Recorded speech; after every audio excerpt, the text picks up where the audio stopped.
새로운 티저 예고편이 공개된 반지의 제왕 힘의 반지. 이번 예고편은 이 드라마가 스토리적으로 그리고 비주얼적으로 어떻게 진행이 될지 지금까지 풀린 영상이나 이미지들 중 가장 잘 보여준다는 생각이 듭니다. 전반적으로 이번 티저 예고편은 몇 가지 우리가 이미 알고 있는 스토리 정보를 확인해 줍니다. 우선 갈라드리엘은 가운데 땅에 사악한 그림자가 아직 숨어 있다고 믿고 있고 그 적을 찾아내기 위해 여러 지역을 떠돌고 있습니다. 그 지역 중 하나가 지난 티저 예고편에서도 등장했던 눈 덮인 얼음의 땅입니다. 이곳은 아마도 에리아도르 북쪽의 북부 황야지대인 것 같습니다. 지리적으로 분노의 전쟁 이후 남은 적들이 도망칠 만한 최적의 장소니까요. 실제로 제1시대 이후로 용들도 이 지역에 살고 있었고 오크들도 원래 이 지역에 있다가 남쪽으로 내려와 안개산맥을 점거한 것입니다. 갈라드리엘은 이 위험한 여정을 혼자가 아니라 다른 요정들과 함께하고 있습니다. 지난 예고편에서 갈라드리엘이 올라가던 얼어버린 폭포를 다른 요정도 오르고 있는 장면이 나오고 얼음 동굴 안에 여러 요정들이 무엇인가를 찾는 모습도 나옵니다. 그러다가 눈 트롤에게 습격을 받게 되겠죠. 트롤은 물리치겠지만 요정들은 갈라드리엘이 헛된 목수심에 사로잡혀 있지도 않는 위험을 찾아 나선다고 생각하게 될 것 같습니다. 이번 예고편에서 엘론드가 직접 갈라드리엘에게 말하듯이 말입니다.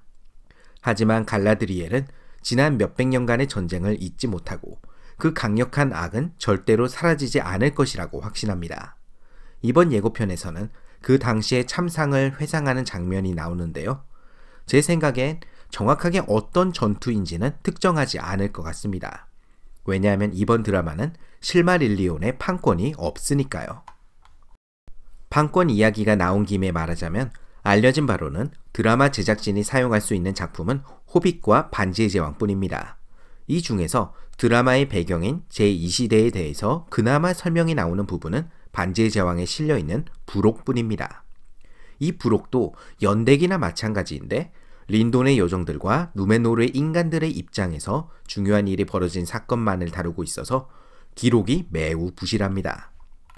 누메노르의 건립, 힘의 반지의 탄생, 사우론과 요정의 전쟁, 누메노르의 멸망, 그리고 요정과 인간의 마지막 동맹, 이렇게 5가지 사건만 빼면 아무것도 알려진 것이 없는 시대가 바로 제2시대입니다. 물론 톨킨 사후 아들 크리스토퍼 톨킨이 아버지가 남긴 자료를 정리해서 출판한 설정집이라고 할 수 있는 끝나지 않는 이야기 같은 책들에서 제2시대 이야기를 조금 더 찾아볼 수 있지만 앞서 말씀드린 대로 드라마 제작진에게는 이 책들에 대한 판권이 없습니다. 결국 제작진은 앞서 말한 대사건들 사이사이에 일어났을 만한 스토리를 새롭게 만들어야 합니다. 바로 이 지점에서 톨키니스트가 드라마를 바라보는 시선이 갈립니다. 이 제작진의 새로운 스토리를 톨킨이 남긴 가운데 땅의 이야기를 확장시키는 작업으로 볼 것인가, 아니면 단순한 팬픽션으로 볼 것인가로 말이죠. 이 팬픽션을 풀이하자면 제작진들이 자신들이 원하는 이야기를 풀어놓기 위해 톨킨이 세워놓은 설정을 무시하고 있다는 비판입니다. 더 나아가서 톨킨이라면 작품의 설정을 바꿀 리 없다고 말하는 사람들도 있는데 그건 아닙니다. 톨킨은 죽을 때까지 자신이 생각하기에 더 나은 스토리가 있으면 그것을 위해 이미 세워놓던 설정을 계속 바꾸던 작가입니다. 아무튼 톨킨은 생전에 이미 자신이 아닌 다른 사람이 가운데 땅을 다루는 공식 소설을 쓰는 것은 반대한 바 있습니다. 하지만 반면에 자신이 이미 쓴 작품을 바탕으로 하는 여러 미디어 믹스에 대해서는 포용적이었습니다. 여러 아티스트들이 보내준 일러스트를 즐거워했고 라디오 드라마나 연극을 위한 각색도 허락하였습니다. 자신의 작품을 바탕으로 하는 2차 창작물을 만드는 것을 거부할 정도로 자신은 편협한 사람이 아니라는 말과 함께 말이죠. 게다가 이번 드라마는 톨킨의 작품을 엄격하게 관리하는 톨킨 재단이 크게 관여한 것으로 알려져 있습니다. 물론 톨킨 재단이 얼마나 영향을 끼쳤는지는 알 수 없지만 최소한 지금까지 공개된 드라마의 정보에 적어도 반대하지는 않았다고 볼 수 있습니다. 특히 시즌 1의 각본과 캐스팅 작업이 한창일 때 크리스토퍼 톨킨이 살아있었다는 사실에서 더욱 그렇습니다.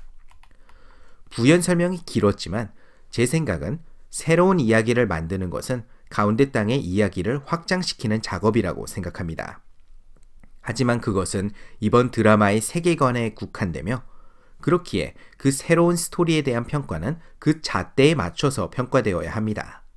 원작에 없었다라고 해서 비판하는 것이 아니라 드라마의 각색과 오리지널 요소가 2차 창작물로서 말이 되는가, 그리고 무엇보다 그것이 드라마의 완성도에 도움이 되는가를 생각해 봐야 한다는 것입니다. 그런 점에서 갈라드리엘의 이야기는 충분히 가능한 이야기입니다. 갈라드리엘은 톨킨이 직접 아마존 여전사에 비유할 만큼 신체적으로 건강했고 1차 동족살상에서는 어머니의 동족과 자신의 배를 지키기 위해 페아노르를 따르는 놀도르 요정들과 직접 싸웠을 정도로 무예 실력이 있었던 인물입니다. 제2시대에도 지휘관의 눈을 가졌다라고 표현되었던 만큼 이번 드라마에서 장군이나 지휘관의 모습을 보여주는 것도 말이 됩니다. 다만 버라이어티의 기사에 따르면 이 장면을 갈라드리엘의 기억이 아니라 갈라드리엘이 보는 비전이라고 설명합니다. 갈라드리엘의 거울처럼 사악한 그림자를 뿌리 뽑지 않으면 미래에 일어날 수도 있는 일을 지금 보고 있는 것일까요? 만약 이 장면이 제1시대 모르고스와의 전쟁에서의 기억이라 하더라도 앞서 말씀드린 대로 어떤 전투인지는 특정하지 않을 것 같습니다. 왜냐하면 그건 반지의 제왕이 아니라 실마릴리온의 이야기고 그것에 대한 판권은 없으니까요. 그렇다면 예고편 초반에 등장하는 발리노르와 세계를 비추는 두 나무는 뭐냐고 물을 수 있지만 이것 자체는 반지의 제왕 부록에서 설명이 되어 있습니다. 부록을 펼쳐보면 맨 처음에 실마릴리온의 줄거리를 간략하게 한 장 분량으로 간추린 문단이 등장합니다. 그렇기 때문에 이번 드라마에서도 발리노르의 이미지가 등장할 수 있는 것입니다. 아무튼 이런 갈라드리엘의 집념을 엘론드는 소용없는 짓이라고 생각하는 것 같습니다. 제1시대가 끝난 후 가운데 땅은 평화의 나날이 1000년 넘게 지속되었고 갈라드리엘의 행동은 불안을 일으키는 것일 뿐이라고 생각하는 것 같습니다. 그렇지만 이런 엘론드가 모시는 린돈의 요정왕 길갈라드는 다르게 생각합니다. 길갈라드는 갈라드리엘과 마찬가지로 가운데 땅에 사악한 그림자가 돌아왔음을 느낍니다. 실제 원작에서도 길갈라드는 정체 모를 불안감을 느끼고 있었고 그래서 누메노르 왕국과의 동맹을 공고히 하기를 원했었습니다. 드라마에서도 요정뿐만이 아니라 모든 민족의 운명을 걱정하는 모습을 보여줍니다. 그래서인지 모르겠지만 엘론드는 크아자드 둠의 난쟁이 왕국을 방문하게 됩니다. 이전에 엘론드가 켈레브린보르와 함께 있는 이미지가 공개된 바 있습니다. 켈레브린보르는 에레기온의 지도자로 크아자드 둠의 난쟁이들과의 교류를 통해 미스리를 얻기를 고대하고 있다고 합니다. 그래서 엘론드를 도와주게 될 것 같습니다. 길갈라드는 완전한 지도자로 가운데 땅 모든 민족의 평화를 생각하지만 켈레브린보르는 다릅니다. 배우의 인터뷰에 따르면 켈레브린보르의 마음속에는 할아버지 페아노르의 장인 실력에 버금가는, 아니 그것을 뛰어넘는 완벽한 작품을 창조하고 싶은 집념이 존재한다고 합니다. 그리고 이 욕망이 어떤 결과를 가져올지는 모두가 알고 있죠. 반면에 엘론드는 길갈라드를 존경하는 젊은 요정으로 아직은 많은 경험이 없습니다. 드라마 속 엘론드를 묘사하는 단어들 중 야망이 있다라는 말이 있어서 논란이 되었던 모양인데 영어로는 ambitious라고 합니다. 이걸 야망이 있다라고 말하기에는 묘한 게 이게 영어로는 마냥 부정적인 단어는 아니거든요. 차라리 원대한 꿈이 있다라고 표현하는 것이 더 나을 수도 있습니다.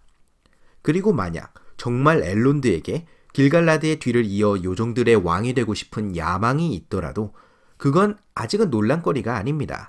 왜냐하면 드라마의 시작 시점이니까요. 앞으로 펼쳐질 5시즌 분량의 이야기 속에서 엘론드에게 심경의 변화가 일어나 마침내 우리에게 익숙한 현명한 엘론드가 될 수 있다는 말입니다. 그것이 엘론드의 캐릭터 아크가 될 수 있다는 것이죠. 아무튼 엘론드는 난쟁이의 도움을 얻기 위해 크아자드 둠을 방문하게 됩니다.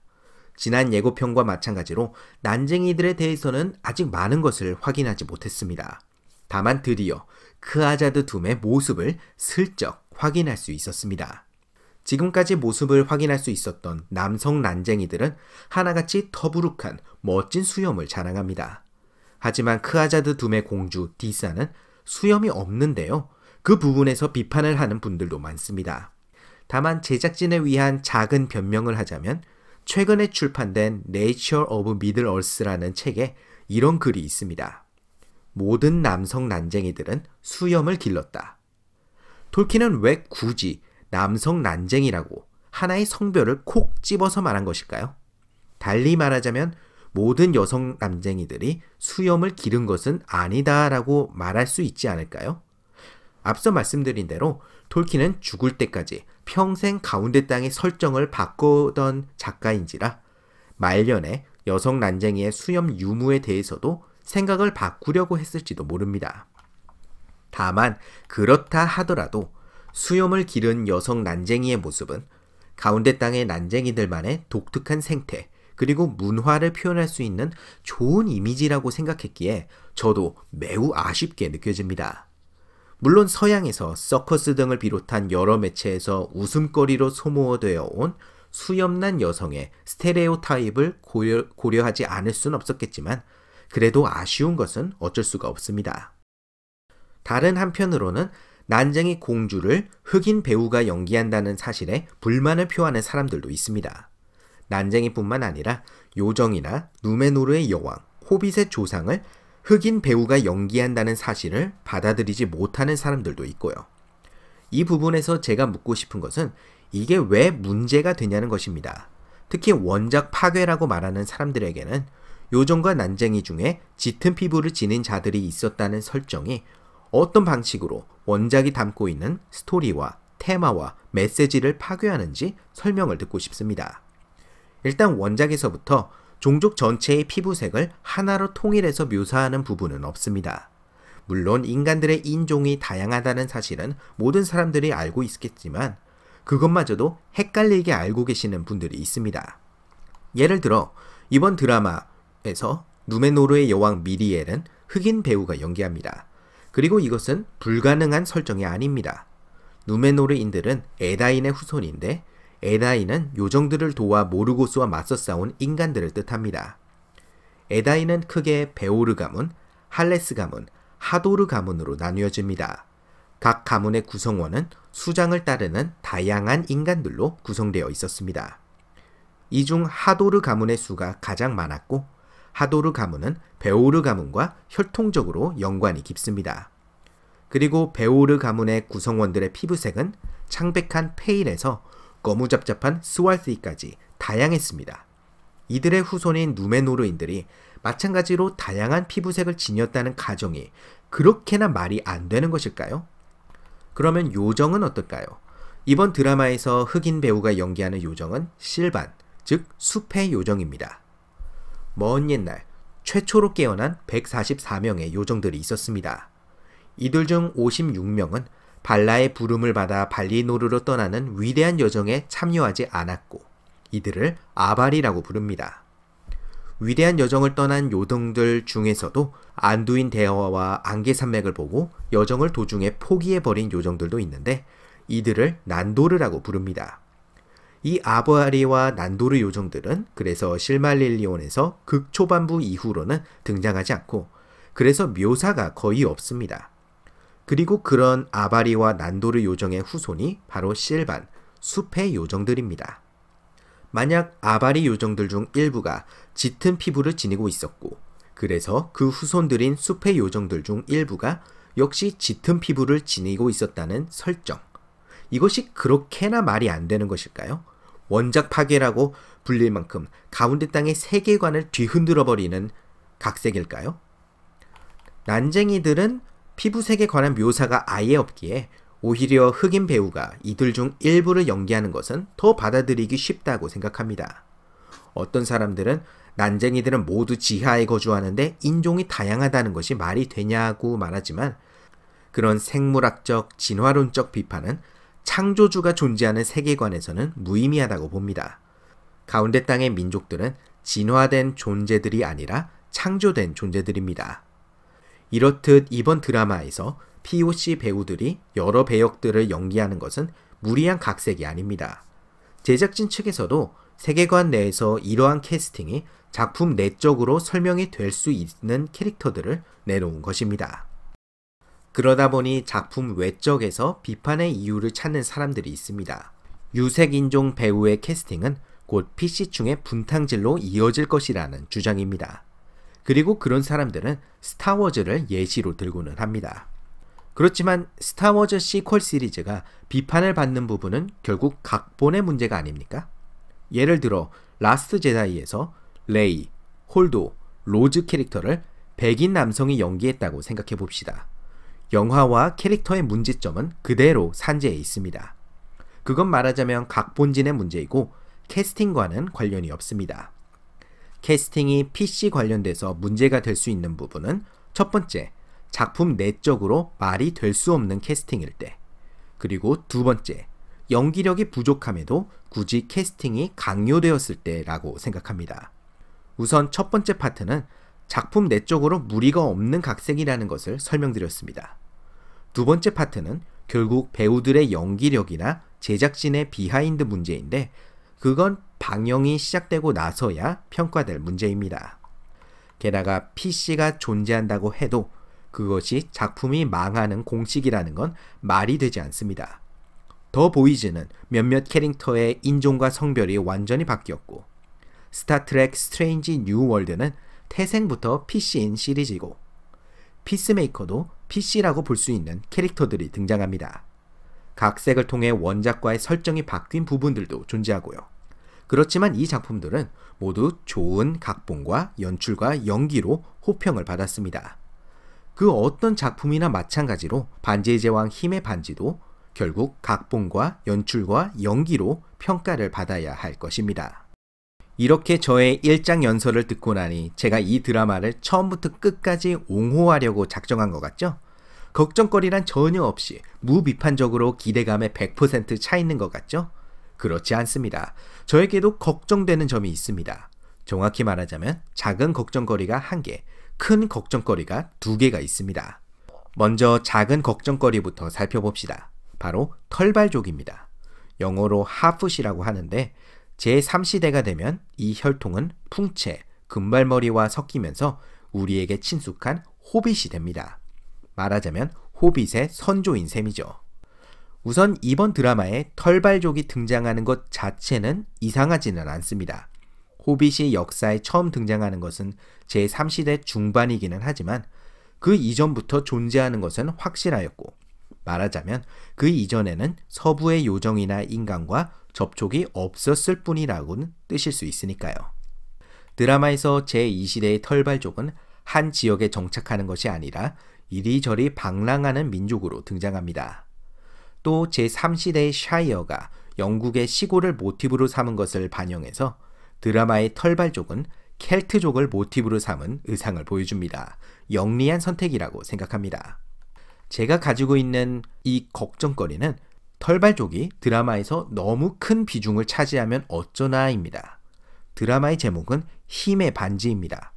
이 소재는 서부의 요정과 인간, 난쟁이, 그리고 사우론이 얽히고 설킨 이야기인데 이 메인 스토리에 큰 영향을 끼칠 수가 없는 털발족의 비중이 높아지면 드라마가 루즈해질 수 있고 허무하게 러닝타임을 소모해버릴 수도 있습니다. 다만 이 부분은 각본진의 역량에 따라 충분히 커버할 수 있다고 생각하기 때문에 작은 걱정거리라고 말한 것입니다. 반면에 큰 걱정거리 중 하나는 타임라인입니다. 앞서 말씀드렸듯이 원작에서 제2시대에는 5가지의 대사건만이 존재합니다. 이 중 힘의 반지의 탄생과 사우론과 요정의 전쟁은 제2시대 중반에, 누메노르의 멸망과 요정과 인간의 마지막 동맹은 제2시대 후반에 일어납니다. 그런데 드라마는 이 2시간대를 하나로 합쳐버렸습니다. 반지의 제왕 영화판이 빌보의 111번째 생일과 프로도가 샤이어를 떠나기까지의 약 20년을 제거해버렸듯이 이번 드라마는 제2시대 중반과 후반 사이에 약 1500년을 제거해버린 것입니다. 이성계가 위화도 회군으로 조선을 세우자 그 혼란을 틈타 쳐들어온 일본군에 맞서 이순신이 싸우는 스토리의 드라마를 만든다고 생각해 봅시다. 사극이 아니라 시대극이라고 해도 아무리 재미가 있어도 말이 안 된다고 비판을 받을 것입니다. 물론 조선시대는 역사, 반지의 제왕은 픽션이죠. 그렇기에 비판의 강도는 줄어들 수는 있어도 결국 팬픽션스럽다는 말은 피하기 힘들 것입니다. 그리고 이 부분은 드라마를 호의적으로 기대하고 있는 저조차도 동의할 수밖에 없습니다. 그렇다면 제작진은 왜 이런 결정을 내렸을까요? 제 생각에는 누메노르 때문인 것 같습니다.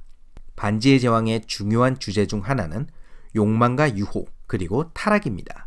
그리고 이 주제를 온몸으로 보여주는 것이 바로 누메노르 왕국의 역사입니다. 여러 기사에 따르면 드라마 초반 누메노르는 이상적인 왕국의 모습을 보여준다고 합니다. 하지만 그런 강력한 왕국도, 아니 강력한 왕국이기에 그림자에 유혹당하게 되고 결국 타락하여 바랏 속으로 가라앉을 것입니다.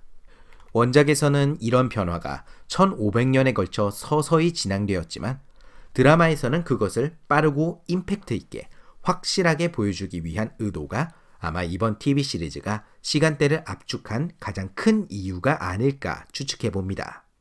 그러나 그렇다면 두 시간대를 동시에 보여줄 수는 없었을까요? 아니면 처음 두 시즌은 제2시대의 중반을 다루고 마지막 세 시즌은 제2시대의 후반을 다룰 수는 없었을까요? 무리하지 않고 진행할 수 있는 방법이 보이기 때문에 더욱 제작진의 선택에 저는 의문을 가질 수밖에 없습니다. 저의 또 다른 큰 걱정거리는 바로 운석인간입니다. 하늘에서 운석이 떨어지더니 그 가운데에서 한 사내가 등장합니다.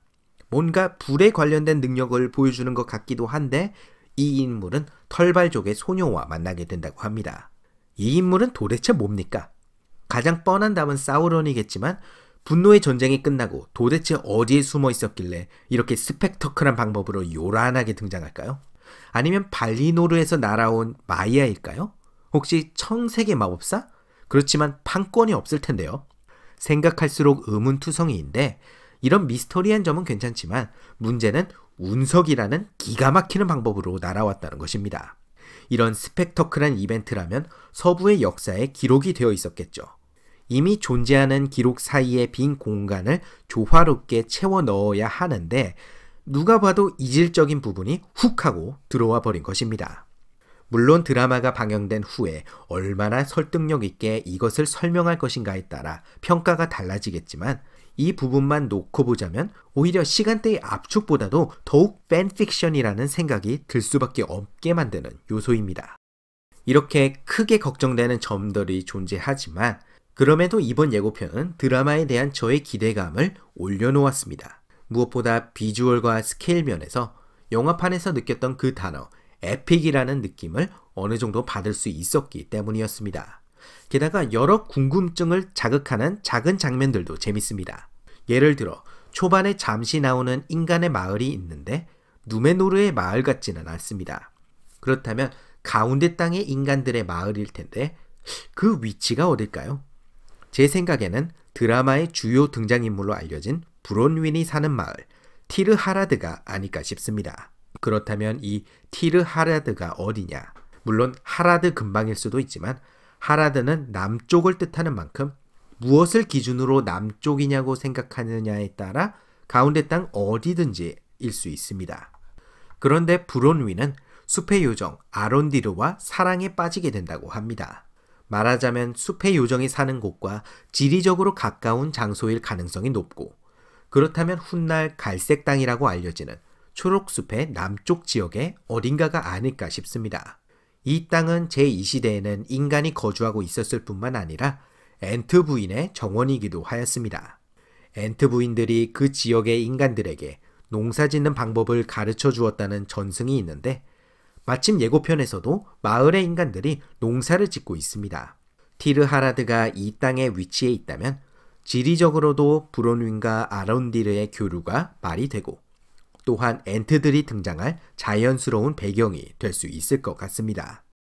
이런 식으로 이번 티저 예고편에서는 가운데 땅의 역사와 정보를 바탕으로 재미있는 가설들을 세워볼 만한 장면들이 잔뜩 등장합니다. 또한 뉴질랜드의 아름답고 웅장한 배경도, 제 눈에는 높은 수준으로 보이는 CG 장면들도 즐거운 볼거리를 제공하는 것 같습니다. 다음 주에는 샌디에고 코미콘이 열리는데 반지의 제왕 힘의 반지에 패널도 있습니다. 과연 이곳에서 어떤 새로운 정보들이 풀릴지, 그리고 그것이 드라마에 대한 저의 기대감과 불안감에 어떤 영향을 줄지 기다려집니다. 여러분은 이번 예고편을 어떻게 보셨나요? 이번 드라마를 얼만큼 기대하고 계신가요? 재밌게 보셨다면 좋아요와 구독 버튼을 눌러주시면 감사하겠습니다. 그럼 다음 시간에 또 다른 반지의 제왕 이야기로 돌아오도록 하겠습니다. 감사합니다.